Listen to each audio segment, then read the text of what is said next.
Sweety Candy Vigilante, Chapter 5, Just Desserts. The detectives look down on a wet, cold street where there is two bodies, victims laying there dead. One of them says it appears that the victim has lost his head, an arm, but wait for it, also a tooth, which is MIA. They left the head but took one of the tooths. Maybe it's some weirdo collecting teeth. Or maybe the tooth fairy just got tired of looking under pillows and is now jacking random citizens for their feelings. Well, whoever did this, at least they didn't take any of their bones. Right, so we can rule out the bone fairy then? And now the CSI determines that they did not kill each other.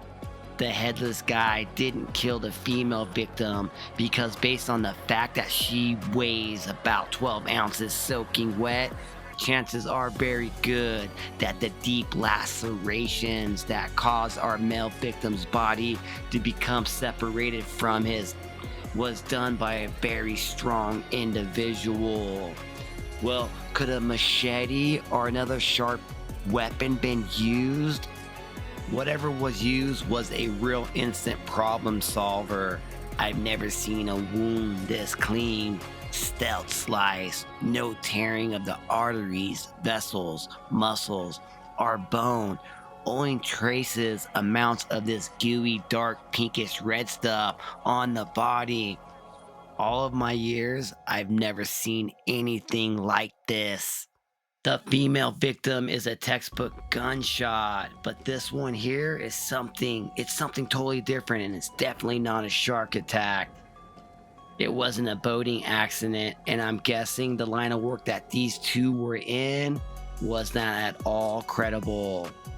It could be a gang hit. It could be it might be a serial killer.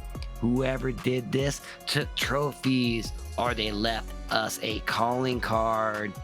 We might have a trophy killer of bad guys hunting other bad guys. Or maybe we have ourselves a vigilante. Sweety, Pixie, and CW are now in the store and they're looking at their cell phones. Sweety says, Gummy just texted me and said that our social media accounts are live. CW now looks down at his phone and says, oh my god, we got over 500,000 followers already. How do you do that, boss? Well, that's Gummy's hard work for you. He is fire. Pixie now says, we're everywhere and we're trending. Sweetie now says we message all of our followers and tell them to stop by the shop tomorrow and everyone will get some sweet love. Free sweets. I just want to say how proud I am of all of what we have accomplished together. We're home. We took back our house and we defeated evil. This place is pure and good. We're going to make the city sweet again. As Candy Wolf takes a bite of his candy necklace, Sweety and Pixie's eyes lock and meet. Sweety now says, are you ready to live the sweet life? Are you ready to become one of us? Are you ready to pledge yourself to making this city and this world right and good? Pixie, with her hands up in the air, she says, I am ready. I'll do whatever it takes by any good means. Now Sweety says, I have a sweet tooth, Pixie. Who am I? And Pixie's eyes light up and she says, Sweety. Sweety now asks Pixie to hold out her arm. Pixie does and closes her eyes. As Sweety bites down on the branded tattoo that says Sweety with a heart around it, the blood sinks into her skin. And Sweety says, another good egg, as Pixie now is transforming into an immortal. Candy Wolf now says, welcome to the Immortals, Pixie, and I cannot wait to see what your gift is. Now, Sweetie holds out some nunchucks and she says, "This is your gift, Pixie." And she grabs the nunchucks and she opens up one of the ends and pours some candy in her mouth. Sweetie says, "This weapon chose you." Now, Pixie demonstrates the nunchucks moves as she's able to swing them all around with light coming out of them. And she flies around the store and then she comes to a stop. Candy Wolf says, "Everything that Sweetie creates is for the greater good. The weapon is part of you, Pixie. When you use your gift for good, it will never hurt you, but don't ever betray it because it will always know your true self." Pixie says, "I honor and commit my life to you forever. Thank you, boss." Sweetie now says, "This is the new Sweety Candy Vigilante shop. This sanctuary has been part of my family's bedrock for years until it was stolen from us and the ice cream bunny. My father and mother were gatekeepers for the Immortals." Pixie now leans in over to Candy Wolf and says, "That's what you meant when you said, as foretold by the ice cream bunny. So the ice cream bunny is real?" Candy Wolf now looks down at her and says, "Zucker and Coco love Peter, and they named this place after him. Oh, Peter is his real name. He just went into hiding after everything went bad, but he's coming back, and he's got his whole hippie hoppy squad on the way." And then she says, "Peter, as in Peter Cottontail?" And he says he goes by a couple of different names. He's most famously known as, and she yells, "the Easter Bunny." And now Candy Wolf tells her the story, and he says, yeah, he can be a little bit full of himself, making the whole chocolate bunnies and his own image thing. And a lot of them, we call him the ice cream bunny because he had a sweet whip that used to deliver the basket, eggs, and candy. The truck was filled by ice cream.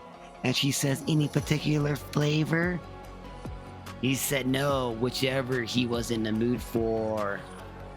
It was funny to watch him pitching eggs out of the window, landing perfectly buried in the kids' backyard. The kids that believed in him saw him. He loved that truck. He even helped Santa out on a few runs when the weather wasn't good. It's too bad he probably's not using it now. His partner ran it off the road one day because he filled the tank up with rocky road, and the truck doesn't run on nuts. He's kind of a jackass, all hopped up on jelly beans. But he's a distracted driver, but Peter likes him, so there you go. Lucky that there was no chicks on the truck. And she says, "Is his sidekick a bunny too?" "Nah, his name is Jackrabbit. I'm sure you heard of him. He is a hare, with the super long ears like the jackass he is." Now, Sweetie says, "He's a family friend, Candy Wolf, and a member of the council." "Oh, of course, boss. I'm just putting it out there so that Pixie gets a jump on it." When Peter does show up, if he hasn't fixed his ice cream truck, maybe he'll be driving a broke down hoopty running on rainbow sprinkles. The two of them might be hopping their way here for all that we know. I'm sure the boss will hook Peter up with a sweet new ride again. Just saying. And now Sweetie tells him, "I created the new jelly beans for Jack." So that's the ice cream bunny story. And I haven't heard from Peter in a while. So the last text I got from him said that he was on his way back home. And now Sweetie says, "This is my family's second shop, and there is a hidden floor upstairs. Everybody follow me." As Sweetie finds a secret entrance, she says, "This is a speakeasy, Pixie. It's where all the immortals in the city would meet. This is a safe place where they hid and had their secret meetings to make the world a sweeter place." They all pledge and dedicate their lives and peace and goodness on this particular planet. Pixie now looks at Sweety and says, "On this particular planet? Well, yes, you have a lot of history to learn, sweet pea." And then Pixie says, "Well, it's so beautiful. I want to know everything about my world and apparently other worlds too." Sweetie says, "Not only is it our mission to make this world sweet, we also need to find other immortals who are hiding so they can't help us." Candy Wolf says, "Yes, smash all the bad eggs." Sweetie says, "That is right answer." And Candy Wolf says, "Those goons that were running this place as a bar didn't even know this floor existed."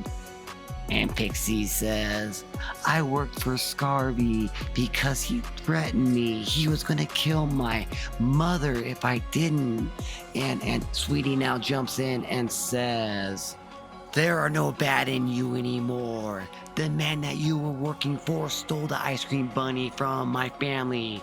He murdered immortals. He is responsible for the bleak and decay in this neighborhood. He destroyed all the sweetness here. He threatened to kill your family, and he would have. He was a murderer and was part of the crime syndicate called KYE." And now Candy Wolf says, "Know your enemies. They'll succeed in corrupting every sleazy politician and rotten eggs in the city. They're on the KYE payroll." Pixie asks, "Does everyone who live here know about them?" And Sweetie says, "A very bad problem has corrected, and it's all good now. We're going to make sure all of them get there. Just desserts." And Candy Wolf says, "KYE is evil and ran by the man we know is behind the disappearance of Sweetie's parents and Max Volgare." Meanwhile, the goon is making it back to Bart Volgare's house as he points the finger at him. Bart says, "Come here, what took you long enough?" And now as he tells Bart what happened to the goons on the street, he doesn't even care about it. He says somebody else will sell my drugs out of that bar until he informs him what happened. He says they rolled up on Scurvy and cut his off because he wouldn't cooperate with them. She rambled on about crazy shit. Bart says, "Like what?" "Like the Germans, the male and the female forced him to sign over the bar. To tell you, I gave our asset every opportunity to come correct with me. She refused and made up her own story. Of course, I had to neutralize the situation so that there was no tale to tell the 5-0. Now Bart says, "What exactly did she say about the Easter Bunny?" "Just like I said, Mr. Volgare, the two individuals rolled up on them, and the man had Scurvy sign over papers, which apparently he did. Things went south and he ended up without his life. Then the male and female German from the future rode off with whatever they had him sign." Bart says, "German people from the future? Did you get any names?" He says, "Yeah, the crazy bitch called them Hansel and Gretel. What's even crazier is I drove past the bar and it's some sort of sweet shop now called Sweety Candy Vigilante." As Bart's eyes turns white as he goes, he breaks his glass and yells, "Sweety!" End of chapter 5.